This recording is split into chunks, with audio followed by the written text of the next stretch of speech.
Bom dia, amados. Que a graça e a paz do nosso Senhor Jesus Cristo esteja com você e com seus familiares no decorrer desse dia. Amém? Amado, no livro de Atos, capítulo 4, versículo 31, nos diz o seguinte: Depois de orarem, tremeu o lugar em que estavam reunidos. Todos ficaram cheios do Espírito Santo e anunciava corajosamente a palavra de Deus. Amados, um dos aspectos mais importantes da vida cristã é a presença do Espírito Santo na direção pessoal e comunitária. Infelizmente, vivemos numa época onde o individualismo exacerbado tomou conta da sociedade e da igreja. Para muitas pessoas, o importante é sentir algum tipo de arrepio no culto, uma sensação boa e no fim voltar para casa reabastecido. Mas isto para nada mais serve do que alimentar um ego inflado de uma falsa espiritualidade. No contexto de Atos dos Apóstolos, a igreja teve no dia do Pentecostes o seu início, fruto da profecia feita por Joel século antes.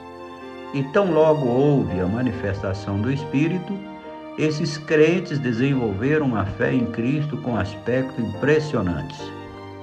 A primeira é a compreensão do senso de missão. Eles eram testemunhas do Cristo ressurreto. A mensagem era: Deus cumpriu a sua palavra, enviou o seu Messias. Jesus, que foi morto e ressuscitou ao terceiro dia. A igreja, o cristão cheio do Espírito Santo, terá essa mesma visão de missão, pregando a mensagem central e fundamental, que é Cristo morto na cruz pelos nossos pecados e ressuscitado para a nossa justificação.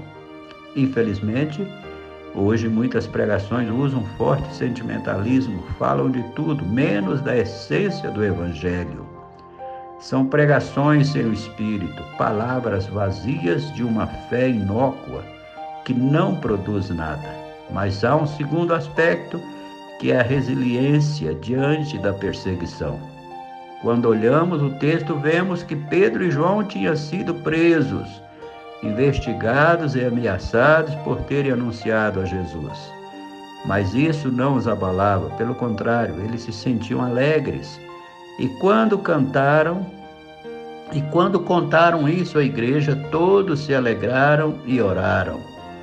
Esse é o contexto da passagem, mostrando um povo que não se abala diante das perseguições, mas que via naquela reação dos religiosos um sinal de que estavam no caminho certo. E para comprovar isso, eles foram, depois da oração, cheios do Espírito Santo. Mas essa plenitude não era algo cosmético, mas tinha efeito prático, e anunciavam corajosamente a palavra de Deus. Não há vida plena do Espírito Santo sem a ação prática na vida. Uma vida cheia do Espírito falará sempre da palavra de Deus e de Cristo. Que triste é ver que muitos cristãos são mais religiosos que cheios do Espírito, mais orgulhosos em ser evangélicos do que cristãos cheios de amor pela palavra de Deus e prontos a dar um testemunho poderoso.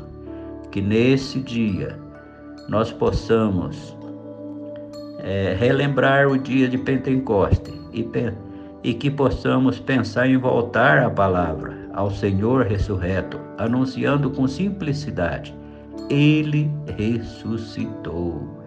Glória a Deus, aleluia. Que nós possamos também, como os crentes, os nossos irmãos da igreja primitiva, termos esse senso de missão e pregarmos o Evangelho com poder e com unção. Que Deus nos abençoe, que Deus nos ajude, que Deus nos conceda hoje um dia cheio da graça e do poder da unção de Deus. E que nós, durante esse dia, possamos ser canais de bênção na vida de todos aqueles ao qual nós tivermos contato.